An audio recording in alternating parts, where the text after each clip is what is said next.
My name is Benita Litvack, and I'm your host for this episode, as well as an SLP and proud small business owner. Today, I'm joined by Sarah Brashears, the founder and CEO of Social Moguls, a social media marketing agency specializing in healthcare brands. Sarah is a first generation college graduate, a published author, an empath, and proudly holds the title of Meme Queen. Her passion lies in amplifying the voices of healthcare brands, helping them reach more patients and change more lives through the power of social media.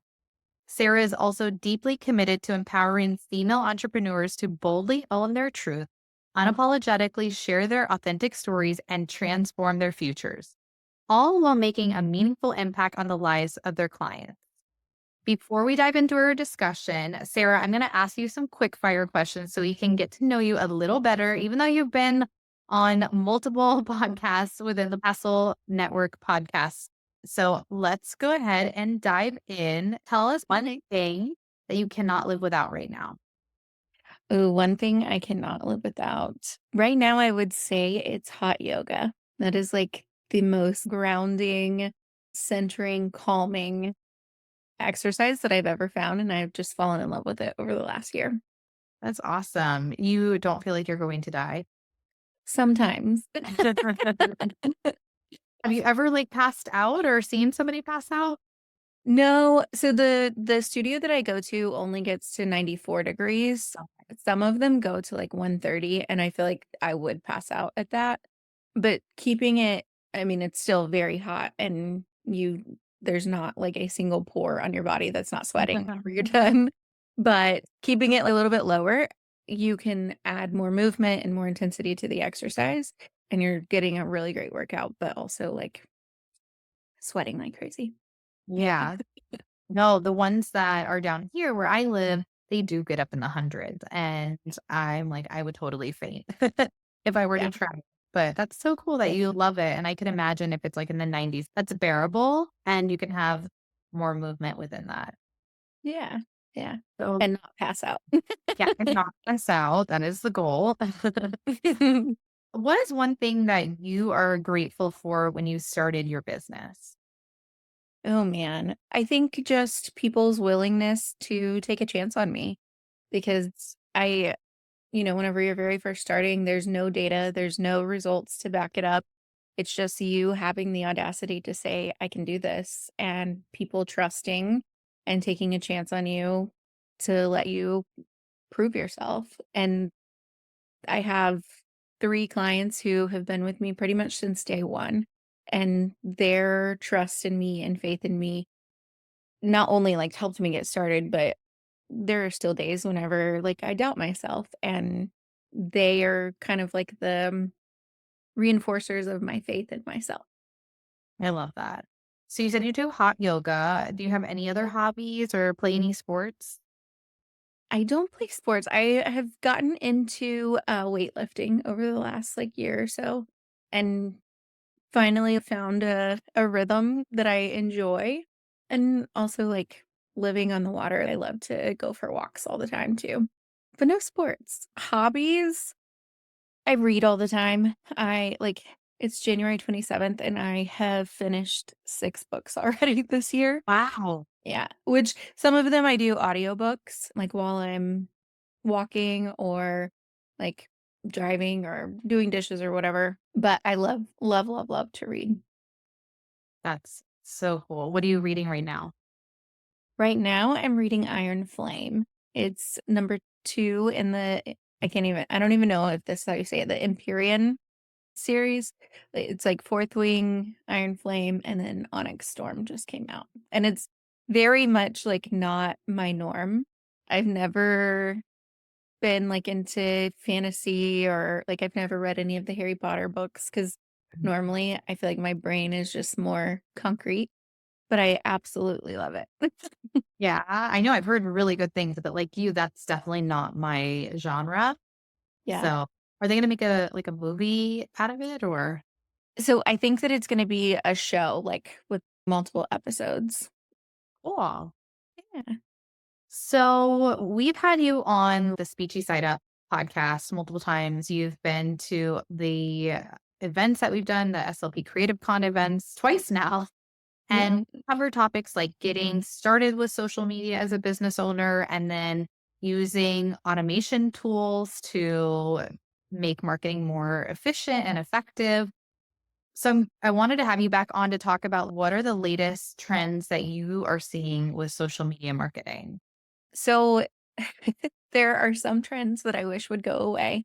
I feel like one thing that I see, and I notice this as a marketer myself, lots of like clickbaity type things, whatever we can say as a hook that is the most outrageous thing to stop the scroll.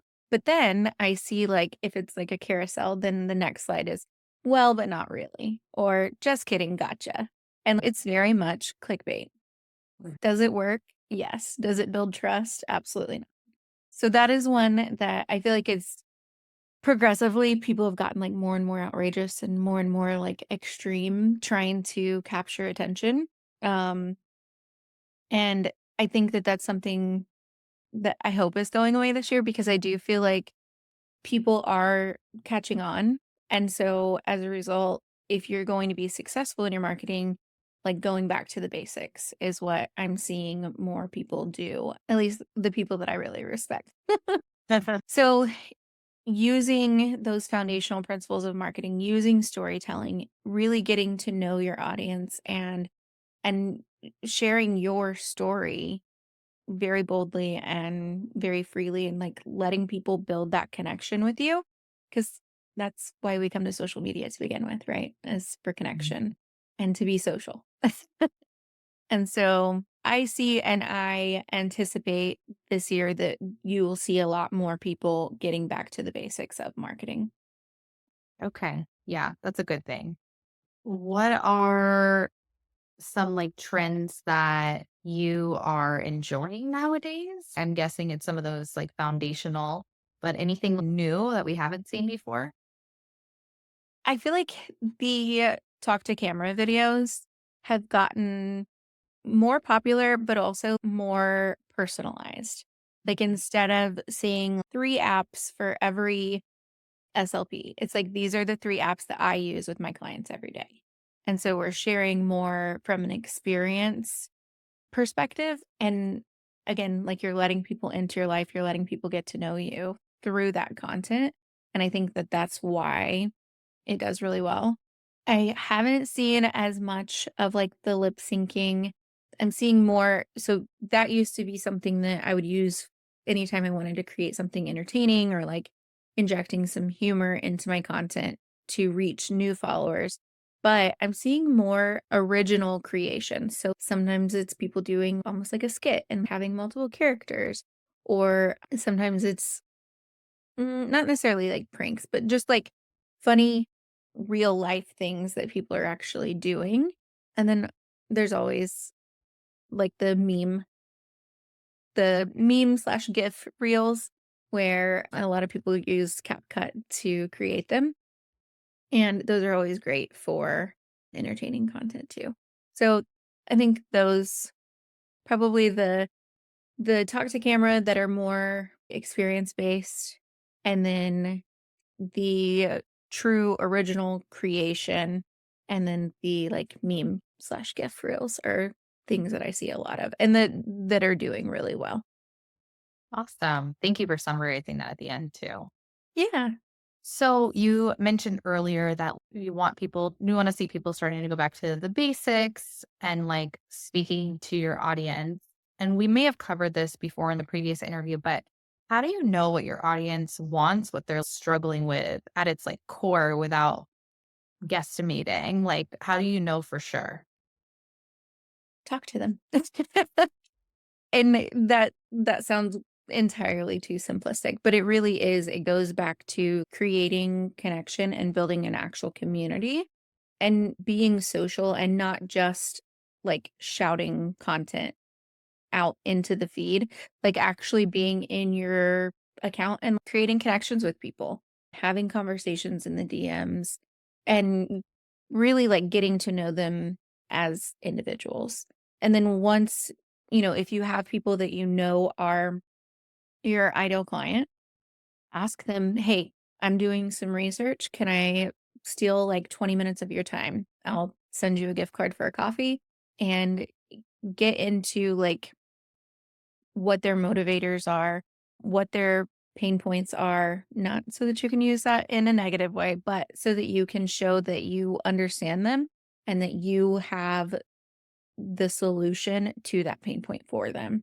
And and I think the big thing with this is whenever you're able to have these conversations, you're able to learn not just about what they want and what their pain points are, but you're able to learn the language that they use. And that is so important because if we're talking about something and we can use the same language that they are using, it creates this, oh my gosh, get out of my head Mhm. feeling. And that is like the best connection that you can create because that shows them that you see them, you hear them, you understand them, you're with them. And who better to help them than someone who sees them, feels them, understands them? So, really, just like creating that connection and having conversations and then figuring out like what is the language that they're using. Because whenever I very first started, I was saying, I think female solopreneur, but none of my ideal clients were describing themselves as such. They were female business owners. And just a little tweak like that can make all the difference in not only catching someone's attention, but holding their attention and really like nurturing that relationship and showing them that you really do understand them. How did you find out they weren't using that? Like, were you trying to be creative and catchy with that phrase? Okay, got Yeah, I had heard it and I was like, "Oh, solopreneur, that sounds like fancy." yes.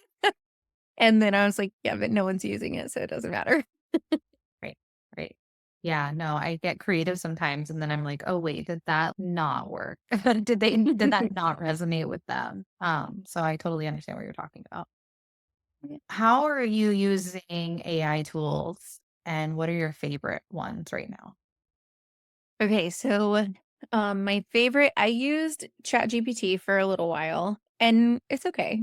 Um I know it's probably like the most popular one, but on my team we use Claude AI, and he is like my favorite.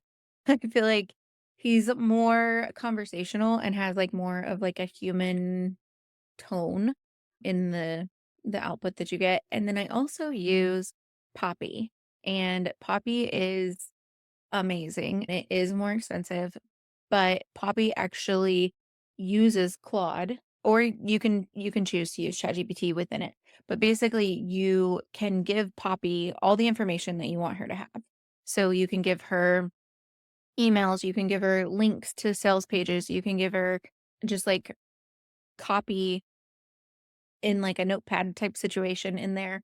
You can give it PDFs, you can give her images, videos, any kind of media you can upload into Poppy.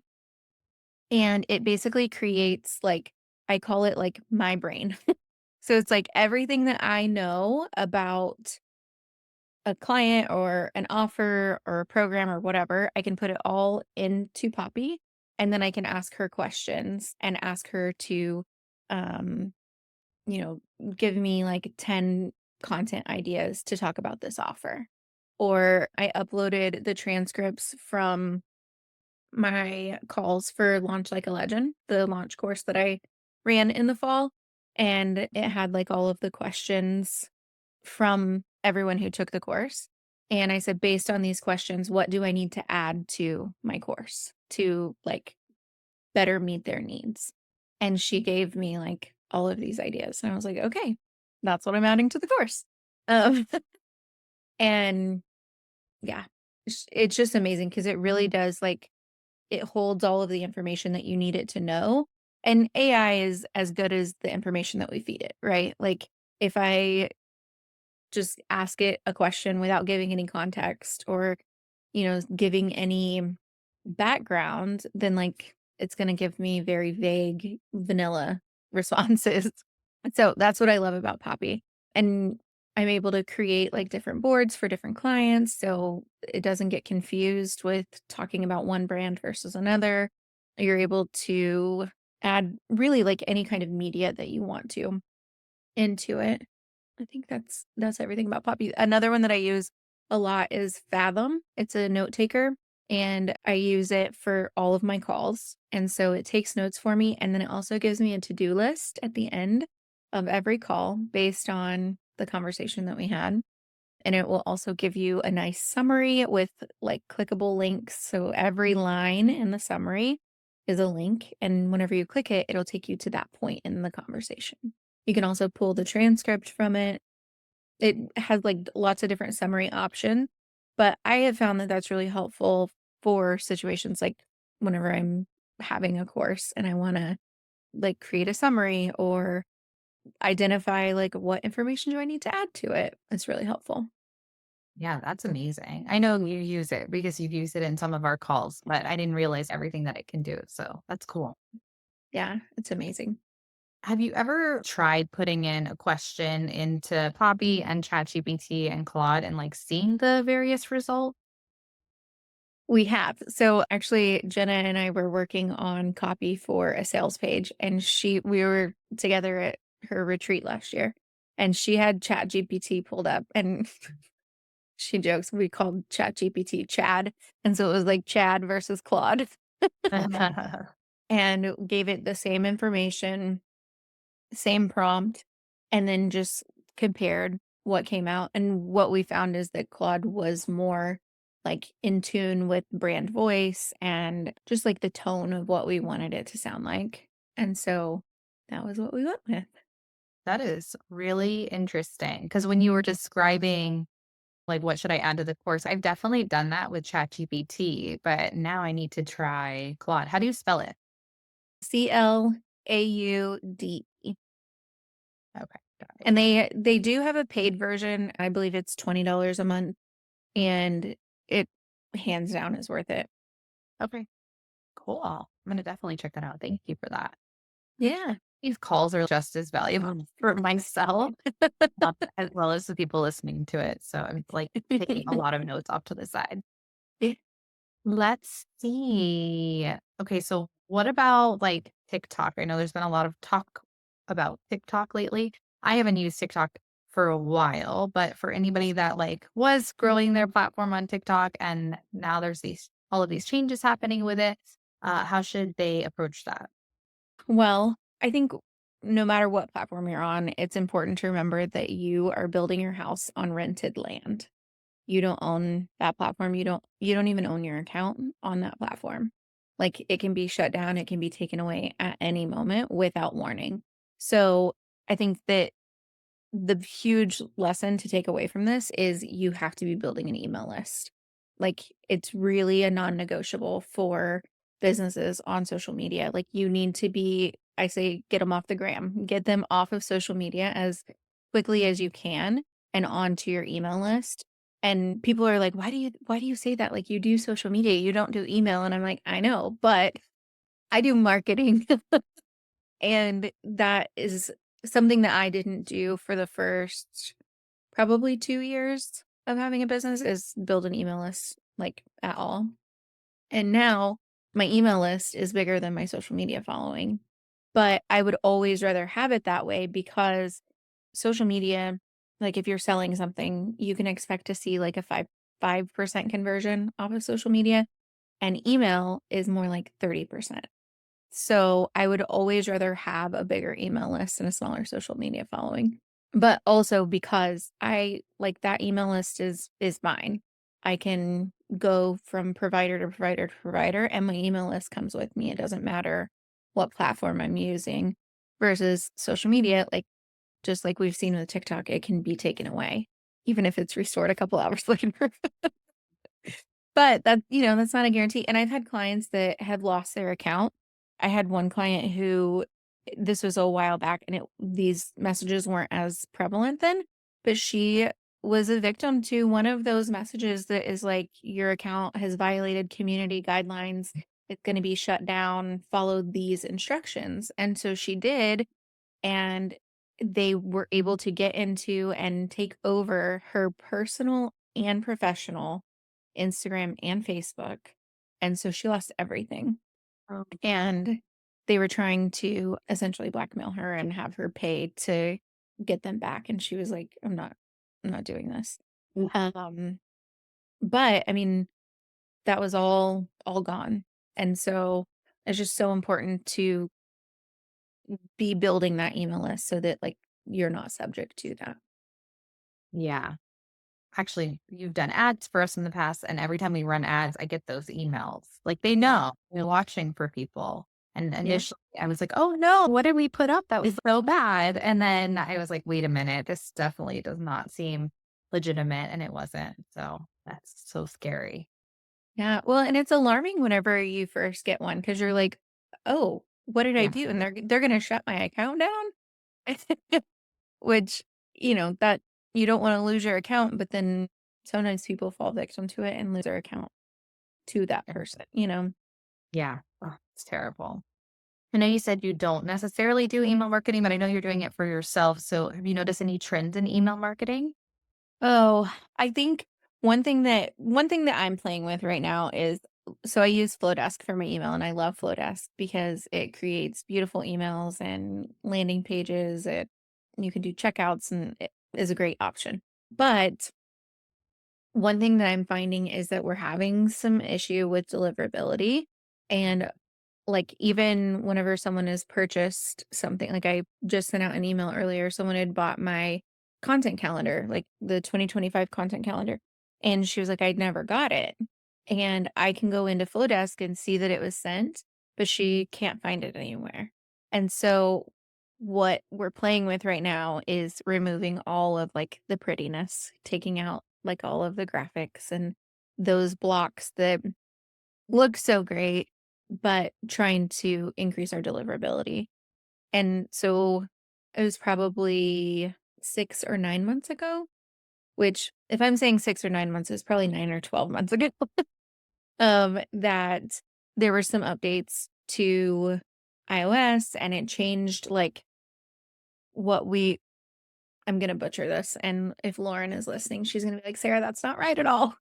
But it changed basically the security of email and what is flagged as spam and what's not, and what's deemed safe and what's not. And so, just trying to play with what we're including in emails to prevent getting flagged as spam. No, those are really great tips. I feel like it's definitely something that I've been aware of as well. And it's really frustrating because as a, like, I guess, consumer, I'm not getting emails that I want to get. They're actually going to my spam, and I can go in there and it says, like, you want to mark this as not spam. And I'm like, yeah, but why did it go there in the first place? This is Yeah. something I really wanted. So I think Google is being a little too overly cautious with some of these emails. Hopefully that changes. But I mean, we talk about like owning your email audience, and with these changes that Google just implemented, like that was definitely eye-opening, I think, to a lot of business owners because we always felt like your email list would never be touched. And like essentially Google did. Like, they made it really difficult for you to reach your email list that you worked so hard to build. Yeah. And I think like the most frustrating part is you can follow all of the guidelines and you can still end up in like the promo tab or the spam folder. And so if there was like rhyme or reason to it, like I'll play by your rules. But if I don't know what the rules are, Right. like how do we play by those? Yeah. I guess it'll depend on the platform that you're using, like how they make it easier for creators to reach Mm. their audience. So I know Flowdesk tries to stay on top of that kind of stuff.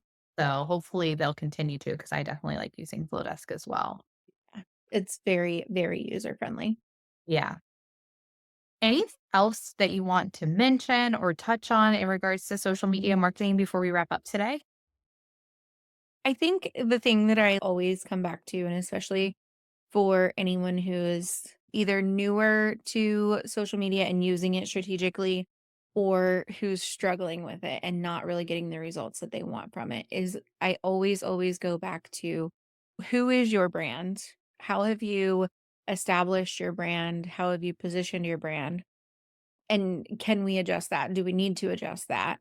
And then also, do you have a crystal clear deep understanding of who it is that you're marketing to.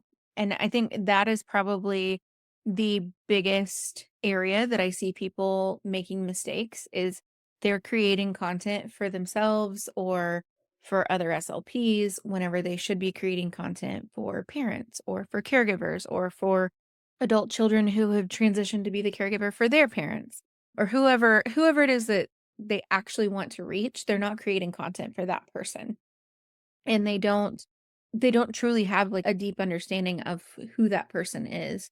It's kind of like, I don't know, it's like 2 sides of the same coin. Like, you also have to have consistency in who you are as a brand and how you're showing up and what people know you for. And I am doing a couple of talks this year, and I keep coming back to really, like, building your brand, and that includes, like, you as a person, but also your business, and are those complementary or congruent? Are they consistent with one another? And how is that perceived by your ideal client? And just how does all of this work together? And if one of those pieces is off, that's where you're gonna see the struggle. That's where you're gonna feel like things are not landing. People are not connecting with what you're putting out there. And so that's like not the glamorous, sexy part of social media. I feel like everybody's like, oh, what trending audio should I be using? And I'm like, I don't care what trending audio you're using if you don't have a solid understanding of who you are and who you're speaking to. And yeah, this is like a good example of what your audience wants and thinks that they want versus what your audience actually needs. And most of the time, the thing that they need is not the glamorous side of things, but it actually is the thing that will make all the difference in the world. Yeah. Yeah, I think that's why I was asking, like, how do you know what your client is actually struggling with? Because I do find that sometimes when you ask, it's very surface level, but you've been there, so you know what the real struggles are too, Mhm. you know? Yeah. But Yeah. I I imagine there's a lot of different ways that you can kind of capture that with Mhm. client they're speaking with. Like, for instance, we will send out an email asking people to identify their top two challenges with whatever topic that we're going to be kind of covering in the following weeks. And Mhm. I always find that to be really eye opening. And now I would love to try Claude or Poppy to take that information and synthesize it and summarize what are the main things and then use that to make content too. Yeah. So Yeah.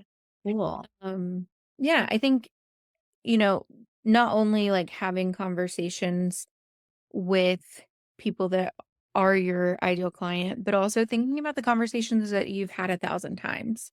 Like, Mhm. if you're in private practice, what are the questions that you find yourself answering for parents or caregivers over and over and over and over? What are the things that your friends who kind of understand what you do, what are the things that they will message you and ask you about? What are the things that are, frequent misperception? They're misconstrued. What are those like recurring topics that come up, and how can you meet that need that is there? So a lot of the conversations that you should be looking to, you've probably already had, but it's just revisiting that and really like sitting down and taking the time to think through it from a more strategic lens. Yeah, no, I love that strategy. So, if anybody has not heard your other episodes or has already learned about you, where can they find and connect with you? I am always on Instagram. We're social.moguls. And then website is social-moguls.com. But Instagram is where I spend entirely too much of my time. I totally hear you on that. Oh, Sarah, it's always a pleasure to have you on. And I'm always so excited whenever I do an all call and you're like, I'm down. And I'm like, "Yeah." I will never say no to having you come on because So, you're not a stagnant person at all. I feel like you're always evolving and learning more. And that's something I really love about you. So thank you again for coming. thank you. I could literally just chat with you all day.